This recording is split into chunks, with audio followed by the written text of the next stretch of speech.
ഞാൻ വീട്ടിൽ നിന്ന് ഇറങ്ങി വന്നേ.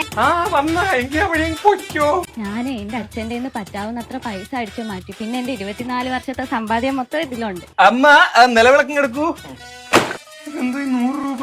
അത് ഞാൻ 100 രൂപ എടുക്കാൻ നേരത്തെ അച്ഛൻ വന്ന് എപ്പ 100 രൂപ എടുക്കാൻ നോക്കിയാലും അച്ഛൻ അപ്പോഴേ വരും. ഭയങ്കര ടൈമിങ്. എനിക്ക് തോന്നുന്നു ഈ 100 രൂപ എനിക്ക് വേണ്ടിട്ട് അച്ഛൻ മാറ്റി വെച്ചാണെന്ന്. ഇതാണോ നിന്റെ 24 വർഷത്തെ സമ്പാദ്യം? ന്യൂസ് പേപ്പർ നോക്കി നോക്ക്. ഇതാണ് ഞാൻ സ്വപ്നം കണ്ട ജീവിതം. ഞാനും എന്റെ സോഹനും കൊറേ കുമ്പളക്കിടയിൽ. തുണിയൊന്നും പേടിക്കണ്ട, ഞാൻ തുണി ഒന്നും എടുത്തിട്ടില്ല. അതാ എന്റെ പേടി. ഇതെല്ലാം ഞാൻ പേടിച്ചേരേണ്ടി വരുമല്ലേ മോളെ. ഇതൊന്നും കൂടെ നമുക്ക് ജീവിക്കാൻ പറ്റത്തില്ല. ഉത്സവത്തിന്റെ സൈഡിൽ സ്റ്റാളിലാനേ പറ്റത്തുള്ളൂ. മോളെ ഇതൊന്നും ഇവിടെ വേണ്ട കേട്ടോ. ഇവിടെ കൊച്ചുങ്ങളൊന്നും ഇല്ല. സാധാരണ കുക്കർ മിക്സിയൊക്കെ ഇങ്ങനെ കൊണ്ടുവരുന്നു. ഇപ്പൊ കളിപ്പാട്ടം കൊണ്ടുവരാൻ തുടങ്ങി. അമ്മ ഇതാണ് ഞാൻ കല്യാണം കഴിക്കാൻ പോകുന്ന തലയ്ക്ക് സുഖമില്ലാത്ത കൊച്ചു. നമസ്കാരം അമ്മേ. അമ്മ പിച്ചാട്ടി ഉണ്ടാ. എന്ത് ഈ പൈസ വാങ്ങിയൊന്ന് കണ്ടിച്ചു തരുമോ? പൈത്ത മാങ്ങേ ഇതിനേക്ക് വിളിച്ചോണ്ട് പോടാ ഇവിടെ. അങ്ങനെ എന്നെ പറഞ്ഞു വിടാനൊന്നും നോക്കണ്ട. എനിക്ക് സോഹനിപ്പോ ഒരു കൊച്ചുണ്ട്.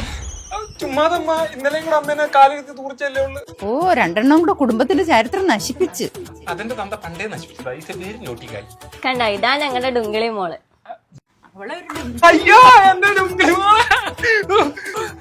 നിങ്ങളുടെ തള്ളയാണ് തള്ള. 3 ദിവസം ഒരു കൊച്ചിനാണ് ഇങ്ങനെ എടുത്തറിയുന്നത്. എന്തോ മോളെ ഇവന്. സാധാരണ ഒരു കാമുകിക്ക് എന്തൊക്കെയാ മേടിച്ചു കൊടുക്കുന്ന? IPhone, watch. എനിക്ക് എന്തൊക്കെയാന്നാ മേടിച്ചു തരുന്ന? ഉരുട്ടി കളിക്കണ കാറ്, കുമ്മള, റൂമ് ചാലേ അമ്മയുടെ മോനായോണ്ട് പറയുമല്ലേ. ഈ അലവലാതിയുടെ അടുത്ത് ജോലിക്ക് പോകാൻ പറഞ്ഞപ്പോ അവ എന്തോ പറഞ്ഞെന്നാ ബാലവേല നിരോധിച്ചെന്ന്. ഈ മെച്യൂരിറ്റി ഇല്ലാത്തവന്റെ കൂടെ ഞാൻ എങ്ങനെ ജീവിക്കും? അതുകൊണ്ട് അമ്മ ഇവനെ എന്നോട് ഒരു സ്ഥലം വരെ വരും. മെട്രോമൈറ്റ് സ്നേഹ പ്രാന്താശുപത്രി പോലുള്ള പ്രാന്തൊന്നും എനിക്കില്ല കേട്ടോ. സോഹ, നമുക്കിപ്പോ ഒരു പനി വരുവാണെങ്കിൽ നമ്മൾ ഓടി ഹോസ്പിറ്റലിലോട്ട് പോകത്തില്ലേ? നമുക്ക് വല്ല ഡിപ്രഷനോ മെന്റൽ പ്രോബ്ലം ഒക്കെ ഉണ്ടെങ്കിൽ ഇതൊന്നും ആരോടെയും പറയത്തില്ല. ഇതൊക്കെ നമ്മൾ ഡോക്ടറിനെ ചികിത്സിച്ച് മാറ്റേണ്ട കാര്യങ്ങളാണ്. ഷോക്ക് അടിപ്പിച്ച ഒരു വേദന ഉണ്ടാവില്ല. പുതിയ ടെക്നോളജി ഒക്കെ വന്ന് RTMS ഒക്കെ പോലെ അറിയില്ല.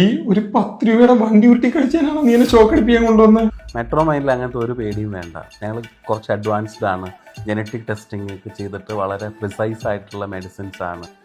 പഴയ സിനിമയിലൊക്കെ പോലെ രോഗി ഒരു ഡോക്ടറായിട്ട് ഇരിക്കുവാണോ?